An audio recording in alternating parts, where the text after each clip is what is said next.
Hi, I'm Raya from Active Health Clinic, and today I wanted to speak to you about zooming out on pacing. We talk a lot about pacing and looking at what we consider our daily baseline and looking at our spoon theory or our envelope theory, looking at how much fits in the day and how we can pace around that. So essentially looking at where our energy is going and where our energy is coming back in whatever sort of terminology you use.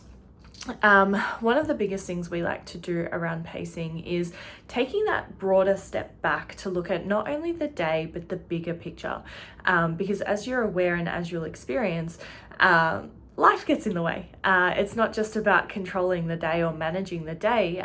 There are many things outside of our control and many things that influence not only what we're doing but how we're feeling that is really important to keep in mind around pacing. So this can be looked at in terms of micro, meso or macro pacing, or it could be looked at in terms of like daily, weekly, monthly pacing, or even broader to the year itself.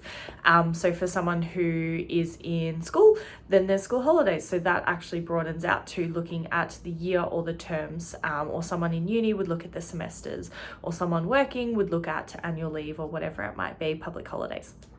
So one of the first things to look at is making sure that you understand your daily baseline.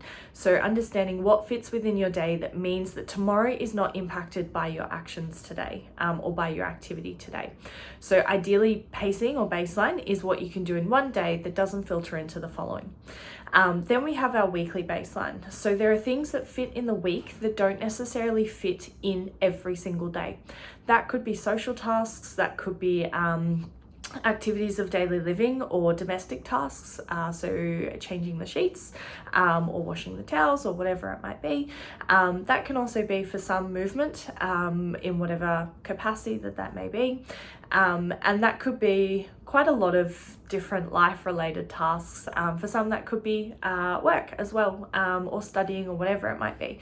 So when we look at daily, we then zoom out and go, what else happens in the week but doesn't happen daily? And how often can that happen in the week that the week itself doesn't roll into the following week? So it's the same concept, just more broadened out over a longer period of time to look at what fits in one week that doesn't ripple into having the impact on the following week. Now, you can kind of keep going, you can keep zooming out. The next one to look at is more of like your macro, or over a month. So why this can be super important is, especially for those who menstruate, around that time, you're going to experience, that will influence your pacing, it will influence your symptom experience.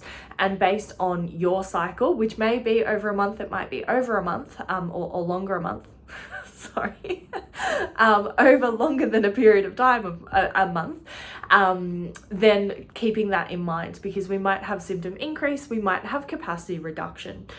So that's really important to keep in mind around menstruation or periods of time where hormones are changing and higher or lower, whatever that may be. So that can be a whole separate video in and of itself.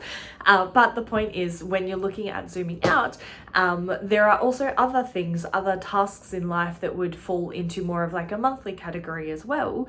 And again, we want to look at how they fit in the week. So you might have a baseline of say 2 appointments per week, but then when you have your cycle, for instance, if you are someone who does get one, then you might only be able to deal with 1 appointment that week or no appointments that week. So zooming out and looking at the greater calendar of a month can help you identify where are you actually overcommitted or overbooked based on your capacity that week. Where are you respecting your daily, weekly or monthly baseline, whatever that may be. And that can be really challenging to find, because over the longer period of time, then the harder it is or more challenging it is to identify where your energy is going, where it's coming back in, and what actually is that pacing construct. Looking at the day makes a lot of sense. It's quite acute, and it's something that we do the thing and then we look for the observation of how we're feeling. It's a lot harder to do over a longer period of time, because it will be quite up and down. So I hope you found this video quite informative.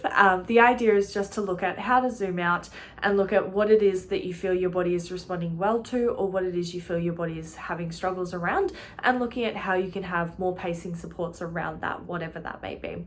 If you've got any questions, please drop them below and feel free to share this with anyone who might find it helpful. Bye.